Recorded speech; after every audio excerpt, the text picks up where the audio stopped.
Here we have another Sonic game that, although it did eventually make it to the Master System, will be much better known to most of the world as a Game Gear game. Not that I'd expect Sonic Blast to be well known. I guess true Sonic aficionados will be familiar with it, but I'm not sure I'd ever heard of it at all. There are some good reasons for my ignorance. First, I never owned or cared much about the Game Gear.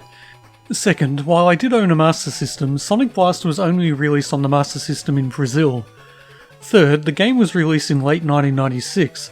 I had a PlayStation by then. Sonic games on 8-bit systems were not really where my interests lie. Fourth, it was just really rather bad. It was actually 1997 by the time this game made it to the Master System, in Brazil only. For a Master System game to be released at such a late date in such a specific part of the world might be a surprise for those who don't know the long and interesting history Brazil has with the Master System. I'm no historian, and I'm even less of a Brazilian, but I think the story can basically be summarised like this. Due to incredibly high tariffs placed on goods imported into Brazil, video game consoles have always been massively more expensive there than elsewhere in the world. But Tectoy, a Brazilian company, managed to reach a deal with Sega to distribute Master Systems in Brazil long before the NES made it to the country, giving it a huge numbers advantage. And it also started manufacturing their own domestic line of Master Systems, thus avoiding the high tariffs, making the Master System a much more attractive proposition to Brazilian gamers and giving it a popularity and longevity in the country that continues pretty much to the current day. So, strange as it is to think, by the time I was playing Wipeout 2097 and concluding that games had reached a new level of sophistication and maturity, some people in Brazil were opening up their brand spanking new copies of Sonic Blast for the Master System. I don't wish to sound patronising, but I really do not envy them. Because, well, let's take a look at the game. Ah, that was rough. But hey, it's digitised speech on the Master System, that's an achievement in itself. Unfortunately, things get rougher. Instead of the traditional handcrafted sprites, Sonic Blast uses 2D renders of 3D models, in the same vein as Donkey Kong Country. Now, Donkey Kong Country was a fundamentally good game and quite remarkable in terms of its graphical achievements, but personally it's not a style I fell in love with. But it did work for that game. It does not work for Sonic Blast. It was a brave choice, I guess, but there are just nowhere near enough frames of animation, and the frames that are there are the wrong ones. It doesn't matter if Sonic's walking, running, or standing still, he seems awkward and off balance. But Sonic's not the only playable character in this game. Knuckles is along for the ride too. Alas, he hasn't really fared any better with these new digitised graphics. In terms of the gameplay, he does have the ability to glide and climb walls, but these additions are more of an occasional convenience rather than a game changer. I really think it would have been a smarter move to cut out Knuckles entirely and give Sonic twice as many frames of animation. Not that that would have saved the game. Smoother animation might have been nice, but it wouldn't have changed the fundamentally sluggish nature of the gameplay. This is the fourth Master System Sonic game I've played now, and it's the least pleasant to actually control. It's not absolutely terrible, there are Master System platformers with worse handling for sure, but it's really not good, and by Sonic standards, even Master System Sonic standards, it's the bottom of the barrel. There are some redeeming features to this game though. The first zone is, yes, it's the classic Green Hill Zone, and it's fairly well designed. The Master System Sonics seem to have had increasingly complex and interesting level design, and Sonic Blast may be the pinnacle in those terms. Well, up to a point anyway. It's still not the match of any of the Mega Drive Sonic games, but there is plenty to explore and secrets to be discovered, if you can be bothered to do so, given these sluggish controls. I did manage to find one of the giant rings in Green Hill Zone. Yes, just like Sonic 3 on the Mega Drive, there are giant rings scattered throughout the levels. They take you to a special stage that is basically a bastardized version of the special stages from the Mega Drive version of Sonic 2, where you run forward, moving left and right and jumping to collect enough rings to get the prize at the end. I guess it's a technically impressive bit of fake 3D by Master System standards, and Sonic even seems a little better animated in here, but it's all entirely flat and the movement is still incredibly slow, and it's ultimately just a pale imitation of the Mega Drive equivalent. Plus, annoyingly, you're not even guaranteed an emerald if you succeed. Only certain giant rings lead you to a special stage with an emerald at their end, the others just give you an extra life or some other fairly inconsequential goodie. Speaking of extra lives, you probably won't need too many of them in this game. It's maybe the easiest of the Master System Sonics, helped by the fact that you don't drop all your rings when you take damage, and also the presence of rings in the boss stages, just like Sonic Chaos. And just like every Sonic game ever, the bosses in and of themselves are neither challenging nor sophisticated. This first boss can actually be a bit of a pain, but only because it's easy to get stuck bouncing on the rear section of his little helicopter contraption, which does no damage but basically traps you in place until the boss moves to the other side of the screen. Once you figure out how to properly time your jumps, it's a simple process to make Robotnik explode again.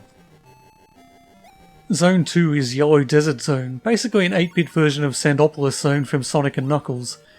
And honestly, it's not bad. It's one of the briefer zones in the game, and despite what I've said about this game having relatively complex levels, it really needs to be emphasised that they're still pretty damn tiny. So to say this one is maybe the smallest means that it's over almost as soon as you start. But it's also arguably the best looking zone in the game, and it's not totally without places to explore and things to find. The boss here is kind of cool too. Well, in terms of gameplay, it's incredibly simple and the challenge factor is 0, but it's styled after Sun Wukong, aka the Monkey King, aka Monkey from that TV show with the catchy theme tune I absolutely loved as a kid. The nature of Monkey was irrepressible. I love to fight! There's absolutely no thematic reason I can see for this boss to reference ancient Chinese mythology, but whatever, I still like it. Zone 3, Red Volcano Zone, is where the game starts going downhill. It's essentially this game's take on Lava Reef Zone from Sonic & Knuckles, but yeesh, they could have chosen a better colour palette. There's nothing particularly wrong with this place gameplay-wise, it's just a little dull and it's another pretty short zone, but honestly it's doing my eyes no favours. Honestly, while the character design and animation are abysmal in Sonic Blast, the backgrounds are not all terrible, but this is definitely the low point. And maybe now is a good time to talk about the music too. I concluded that I'd been a bit unfair about the music of Sonic Chaos, but this time I feel safer in saying that the music in this game is disappointing, and not only by Sonic standards.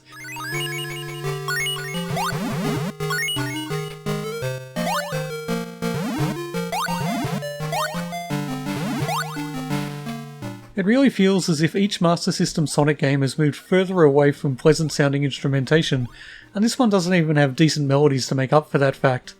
It's just another way this game is subpar. The Zone 3 boss isn't exactly a highlight either. It jumps up, launches an easily dodgeable boulder at you, then mysteriously teleports to the other side of the screen. There aren't even any cool classical illusions here. Up next, Zone 4, Blue Marine Zone. Guess what? It's another water level. But maybe that's not a terrible thing. After all, the water zones in the last couple of Master System Sonic games weren't really that bad, mainly due to the fact that the water was either easily skippable or just not that prevalent. So maybe we'll be okay here? Well, hate to burst your bubble, pun intended, but nope, this has to be the worst water zone that Sonic has ever faced, at least in his 2D incarnations. There's a hell of a lot of water here, and unless I miss something major, it ain't skippable. Movement seems slower than ever before, and the level designers seem to have done everything in their power to ensure that getting through these levels is tough and unpleasant. There are pipes that just zoom you back to earlier points in the level, springs that knock you to places you don't want to go, currents that block your path and push you backwards. Plus air bubbles are less common here than is typical for a Sonic water level, so drowning is a real concern. And to make matters worse, for some reason the designers elected to make this zone, this watery hellhole, the largest and most complex zone in the game. It honestly took me as long to get through Blue Marine Zone as it did to get through the first 3 zones combined. Admittedly, that's still not exactly a huge chunk of time, but it felt like an eternity.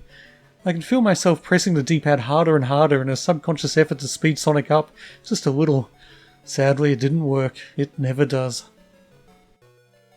The boss fight is as easy and as boring as any of the other bosses, but it takes place underwater, so it takes twice as long. Plus there's the constant threat of drowning, but at least there's a fairly reliable air supply here. So it's on to Silver Castle Zone, the 5th and final zone. And I'm actually kind of ambivalent about this one. Graphically, I think it looks basically okay by Master System standards, and it's one of the more interesting zones in terms of its design. The first act consists of a confusing series of teleporters, and navigating between them and figuring out which one takes you where is kind of a challenge. I'm not sure it could be called a fun challenge, but it's something different at least. And Act 2 is more standard, but it's essentially okay, glitchy spike walls notwithstanding. Finally then, it's time to face the last boss. And once again, I use the word finally with some irony. It took me about an hour to get here, and a large proportion of that time was spent either trudging slowly through the water zone or teleporting to the wrong place in Zone 5. Nevertheless, here we are at Robotnik's final challenge. And it's something of an anomaly in terms of boss fights, as you can't directly damage it at all. Instead, you just need to run back and forth on a wheel in order to move a reflective panel into a position where it can deflect Robotnik's laser fire back onto himself. It's an interesting idea, but it's also incredibly simple and easy. You'd hope for a bit of challenge from the last boss at least, but nope, not here. And that's the end of the game, thank God. Apparently there is another final boss if you have all the emeralds, which I don't, and I really cannot be bothered playing through this game again just to fight one more half-assed boss. And I know I said that in the last couple of Sonic videos and I ended up getting the emeralds anyway, but this time I mean it. No, seriously, I'm not going to subject myself to that water level again. Really, no, it's not going to happen. Okay, I know that the fact I've drawn it out this long makes it look like I'm building up to a reveal that I did go back and replay the game after all, but honestly, I didn't. Sorry. So that's Sonic Blast, a depressing footnote in the long history of Sonic the Hedgehog that might as well be forgotten. Only true Sonic completionists will want to play this game, and I suspect they'll stop wanting to play it by the 3rd or 4th zone. It bears precisely 0 of the hallmarks that make old-school Sonic games great. The gameplay is slow and sluggish, the animation is stilted and the character designs are ugly, and the music is forgettable at best. The only positive thing to be said is that some of the level design is okay compared to other Master System Sonic games at least, but that doesn't matter at all when the core of Sonic games, the stuff that made them worth playing and replaying, is completely absent. Well, thanks for watching. I've recently set up a Discord server for the channel, so if you feel like it, do please consider stopping by to say hi. And don't forget to like, comment, subscribe, all that good stuff. Follow me on Twitter if you like what I'm doing, or buy me a coffee on Ko-fi.com if you really like what I'm doing. Links are in the description. For now though, get off my lawn.